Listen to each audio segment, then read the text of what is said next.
This bird is like up against the glass and it's trying to keep swimming but not getting anywhere. His little feet are paddling. He's trying. He's like, what happened? Yes, you are in the Truman Show. You're not going to get anywhere.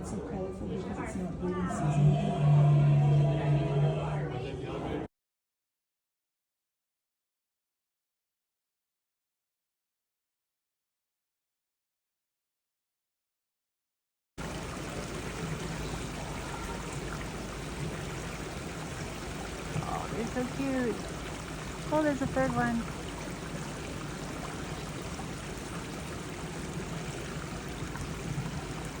Hey, God! Oh my god! No way! He's taking a bath. Yeah. Hey, this is Lynn. Today is Weigh-In Monday. It is September the 16th, 2024. I've just completed 68 weeks on the carnivore diet, and it has been a rough time recently, especially with my weight, but I've had some other little rough patches as well, so I'm going to talk about that today. But last week I had gained some weight, and just a little bit, but it was the week of the weigh-in after I had my anniversary trip where I ate a ton and I was eating plenty of cheese and dairy and just doing a lot of carnivore foods, but being extremely liberal with myself compared to what I was eating before. Now, if you're new here, I'll just do a quick recap. So I was a nurse and I had to go on disability back in June of 2022 because of Mast Cell Activation Syndrome. I was also morbidly obese, but the Mast Cell Activation Syndrome was what really did me in. I was in very, very bad condition and, many trips over to the ER, anaphylactic type reactions, throat swelling, tachycardia, head to toe symptoms. Every system of my body was affected, and my skin was horrible. You can go back and look at other videos and some shorts and stuff and see how bad my rosacea was, which I really believe was a reflection of how bad my gut was. But I was barely, I got to the point where I was barely able to walk because I couldn't do anything but lay around, and so I was really quickly becoming crippled. And my husband suggested that I try the carnivore diet. I had been on the carnivore diet before for 6 weeks, and back then, and that was in 2021, the first time around, I just thought it was about weight loss. I did not realize that it was such a healing diet. And so I never really thought about doing this for Mast Cell Activation Syndrome until my husband suggested it. And I started watching a bunch of YouTubers and their videos and talking about their healing and from all sorts of conditions. And so I decided to try it, and I told my husband, I'm going to need support. And so he agreed to do it with me. So we have been going on 16 months now on the carnivore diet. And my weight loss has been a happy side effect. My Mast Cell Activation Syndrome is very well controlled now. I haven't had an anaphylactic type reaction for a very long time, at least not with throat swelling, tachycardia, severe hypertension. I would get really severe abdominal cramping, and and then my baseline. Just at baseline, when I wasn't having a reaction, I just always felt like I was coming down with the flu, and had pain head to toe, and couldn't take a deep breath, heart palpitations. My gut was very unhappy, bladder irritability to the point where my bladder would just release its contents, joint pain, bone pain, muscle pain, hair follicle pain. I've got tinnitus, sinus issues. It's just like every body part, pick a body part, and that's pretty much, I had symptoms in it. So this has been an unbelievable health healing journey for me. I have lost 102 pounds, and the weight loss is still, it's kind of stagnated recently. And I think part of it, and I've mentioned this in previous videos, is just psychological. I feel as though once I hit that 100-pound weight loss point, I decided to start testing some things as far as my diet goes. And that was, I mean, a huge monumental accomplishment. And so I don't know, maybe it's just kind of normal to get to the point where you're going to try to test things out a little bit, but that's what I did. And then I've had this plateau. My weight's been kind of up, down, up, down, up, down by maybe a pound or so. And so last week I decided I needed to do a reset. And so I cut dairy out of my life again, and I cut coffee out of my life again. And there's an exception, and I'll go over that. But this week was very interesting. I wasn't sure how I would do cutting everything out again, and I wasn't sure if I was going to go through a lot of like withdrawals again. And I did actually very well. I had no cheese all week at all, and so that's really good. But I ended up going to a meetup, a local meetup, and I live in Washington State in the Puget Sound area. And Rose from Coach Rose AJ, Carnivore Girl for Life, this is the second meetup I've gone to that we've scheduled. She scheduled. And this meetup was in Tacoma, and it was at Point Ruston. And my daughter and I went, and we went the day before. And so I did cheat 2 times with coffee and creamer. And not creamer, but heavy cream. I don't get any like creamer. I just do heavy cream. And so Friday we went up. So we went up early. We spent the night. But Friday we did so much walking, and there was lots of hills. We went to the zoo. Like they're at Point Ruston. It's really beautiful. But there's lots of hiking trails. But there's a zoo, and there's 2 aquariums inside the zoo. And so we decided to go to the zoo on Friday.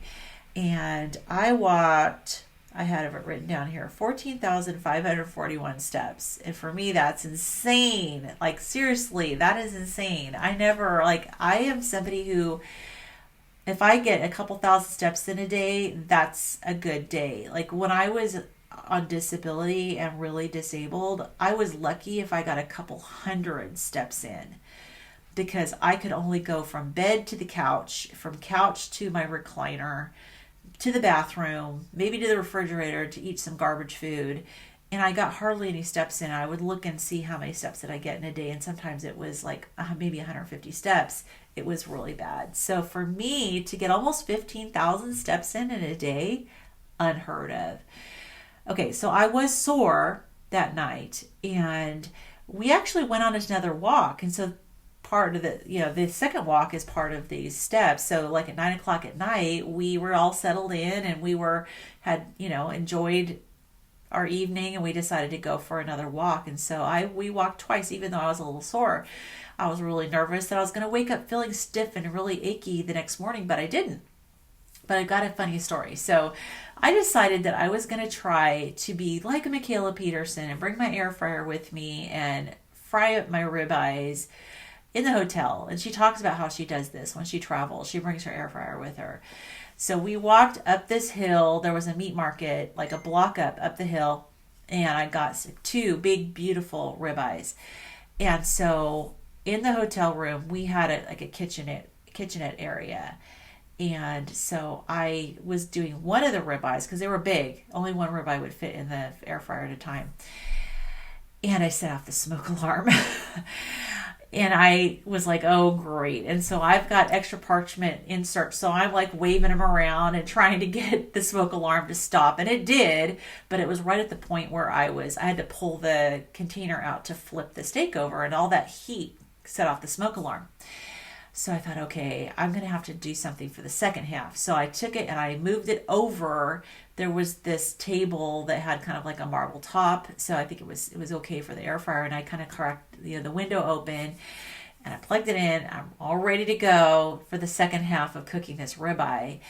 Maybe 2-3 minutes into it, blew a fuse in the hotel room. We had the TV on. There was a light right there. The TV went off. I'm like, seriously, this is obviously not meant to be.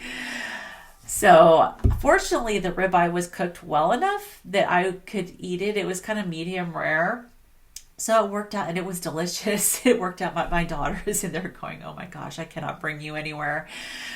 So that was my incident with trying to air fry in the hotel room. So one thing I have learned is if I'm going to do this, I better have a balcony. There were no balconies, and I better have a balcony and maybe even bring an extension cord and be ready to trip a fuse maybe. Fortunately, there's a fuse box in the room, so we were able to reset the fuse, and it all worked out. But that was kind of funny. And so, but I did have the ribeye for dinner, but I was too afraid for breakfast to do ribeye again and risk setting something off in the room. And so we went down to the restaurant in the hotel, and I had 4 scrambled eggs and bacon, and then again I had the coffee with the heavy cream. And I've been eating more I can't talk bacon and eggs, which is for me a huge treat because I've had to keep my diet low histamine for so long, and I do think I overdid it. So what happened was we went on our walk, and it was really beautiful right along the water, and we were probably maybe going on halfway into the walk when I had a dizzy spell. This does not happen to me usually when I'm actually up moving around. I do have orthostatic intolerance, and so typically if I'm going to have a dizzy spell, it's going to be while I'm just standing. So this was odd. And so I had to sit down. We ended up ending the walk a little bit early because of me. I feel really bad about it. But so we kind of talked about it. Kim, it was me and Rose, my daughter, Kim Shine, and she's, Kim, if you're watching, hi. She's often on Rose's channel. And we were talking about it and thinking, okay, well, maybe I overdid it with the histamine. So I'm probably going to have to back off even further. But, my breakfast was high histamine, and it had the coffee, which was a stimulant, and it had the heavy cream. So I am still 68 weeks into this, learning what are my limitations, what can I do, what can I not do. And one of the things that Kim and I talked about, because she's got issues too, is when you have a chronic disease and you're feeling so much better, it's very common to try to test those boundaries. And sometimes it can be difficult to admit that you just may need to eat a certain way for the rest of your life in order to keep it under control. And that is hard to admit. There's a lot of people as I've gone through my journey who have asked me, do you think that mast cell activation syndrome can be reversed through the carnivore diet? And I've always said I don't know. And I honestly still don't know. I'm seeing so much improvement, but I really believe it's because of the high histamine. I am giving my body good nutrients, but I still don't know. And so I have to come to terms with the fact that there are certain things that I just may never be able to introduce back into my diet. I'm not saying that I'm never going to try again. I may try again, but it's scary having a dizzy spell. It really is. And it my heart rate wasn't up, and I don't know about my blood pressure because I didn't have a cuff and I couldn't check my blood pressure, but I was in the middle of a nice vigorous walk, so I don't imagine that my blood pressure would have been low. So I'm assuming it was a histamine reaction, which I have had very frequently.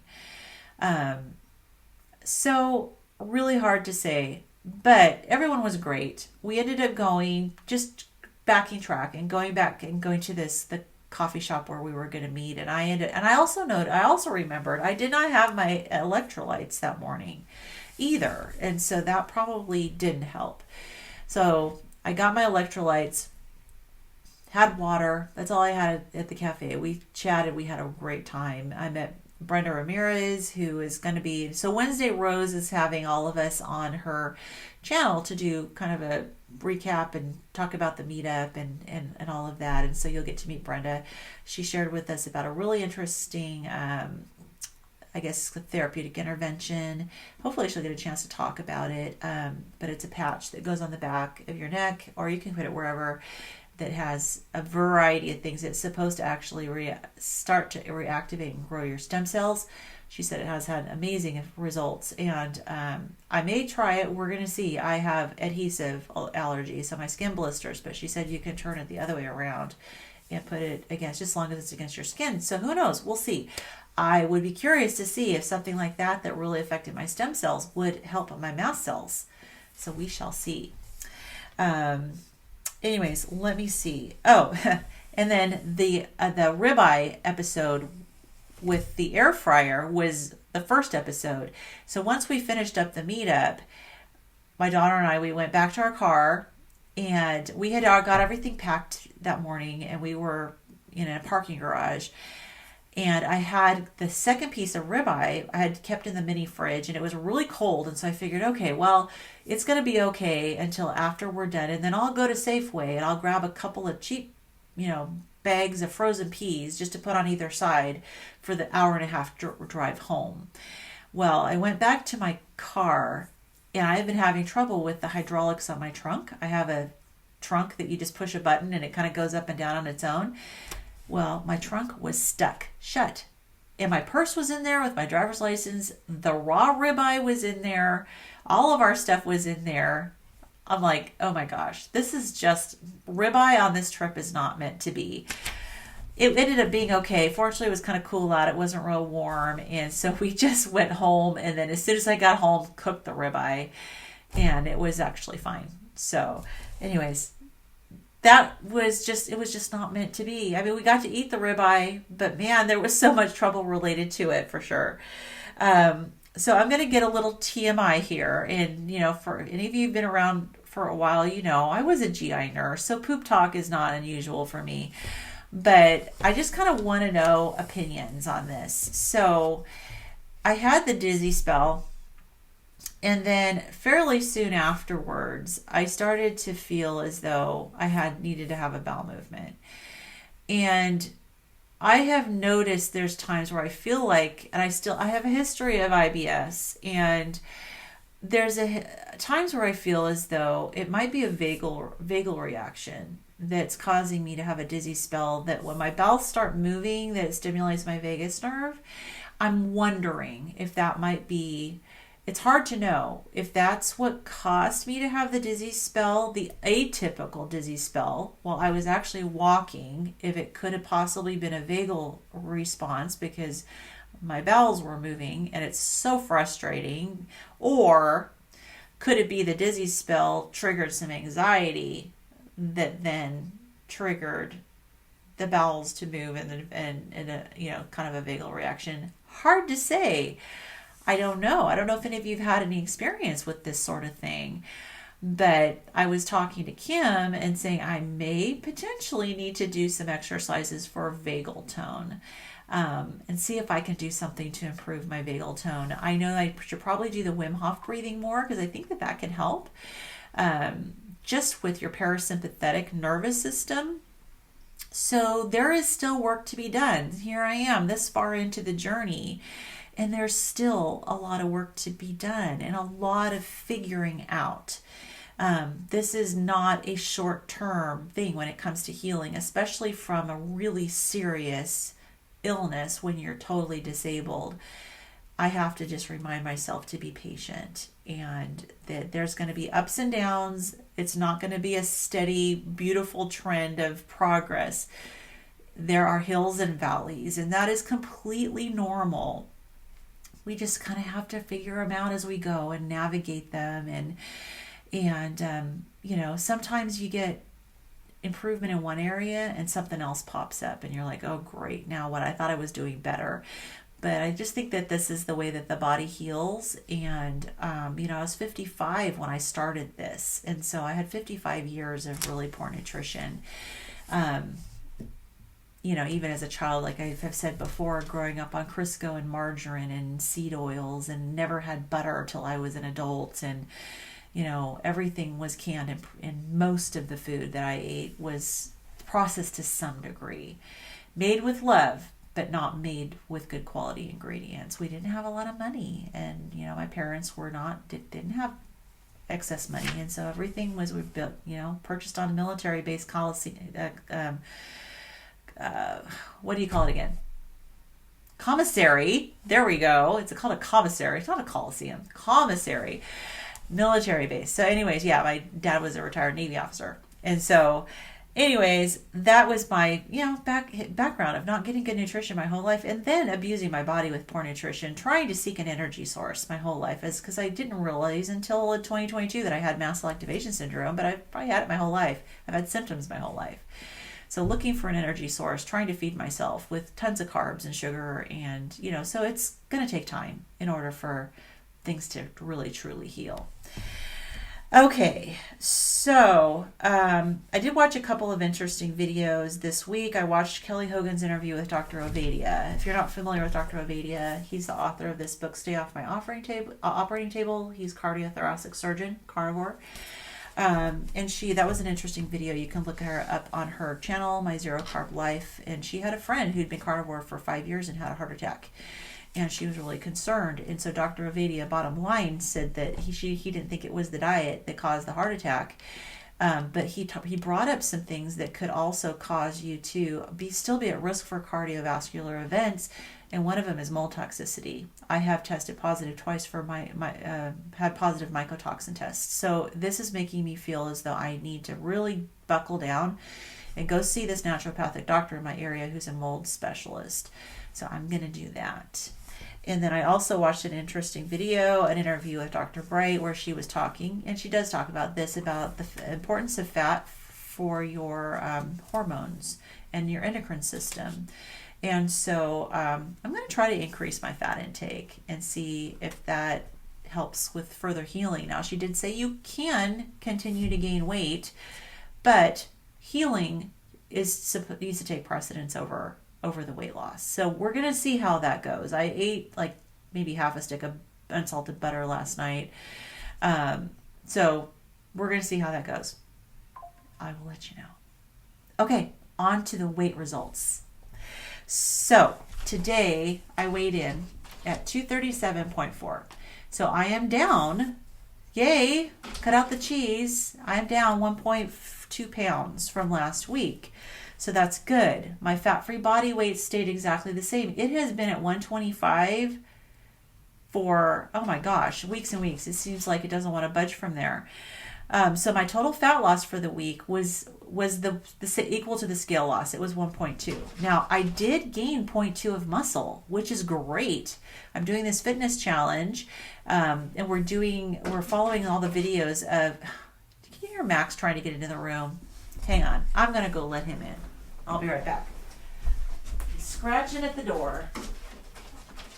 All right, Max, you can come in. All right, sorry about that. Okay, anyways, Lindy and I have been doing this fitness challenge, and we're following the channel called Yes to Next, the number 2, Yes to Next. Really love her, and her name is April, and she has her sweet little 83-year-old mother who does exercises with her often on the chair. And so I've been doing her wall exercises, and it includes these, the wall sits where you sit against the wall, and it really, really works your leg muscles. So I don't know if that's why I've been doing wall push-ups and different things, and so I don't know, maybe that's why I built the muscle, or maybe it was all that walking. Whatever, I'm not going to complain. So I'm glad about that. So for this week, I'm up 0.2 on muscle, but because my fat-free body weight stayed at 0, that means I had come down about 0.2 in fluid because the bones stayed exactly the same. So that's good. I'm glad. I haven't gained muscle for a while, so that's really nice. So overall, since I started, which was I started May 29th of 2023, but my first weigh-in was the 31st. So I'm assuming I was over 340 when I actually started, and probably lost a few pounds before I weighed in. But my initial weigh-in weight was 339.6. And so I have lost on the scale 102.2 pounds, but I have gained 26.8 pounds of good tissue. That means that my actual fat loss is exactly 129 pounds. So a normal healthy size woman I have lost. So that's fantastic. Total muscle gain has been 25.6 pounds. Total bone gain is 1.6 pounds. So overall, since the beginning, as of this week, my fluid is down by 0.4. Yeah. So I'm really encouraged that I did lose weight. I realized there was more than one variable involved here because I did do a ton of walking. And so I can't say for sure if it was eliminating the dairy or if it was the fact that I did so much walking, but time will tell because that amount of walking was kind of an anomaly for me. I don't walk 15,000 steps on any given day. It's lucky if I get that in a week. So we will see what happens this coming week. And I am going to continue to avoid the cheese. I'm going to try increasing my fat and see what effect that has on how I feel. I'm going to try to do more of the Wim Hof breathing and look into some vagal tone exercises and see what's out there. If you know anybody good, let me know. All right, I realize this was a very long video. I was going to invite Dave to come on, and I thought, man, I got so much to talk about. Maybe next week we can have him come and check in. It's been a long time since I've had him on here, and for him to share how he's doing. So, alrighty, that's it for this week. I will see you in the next video. Bye-bye.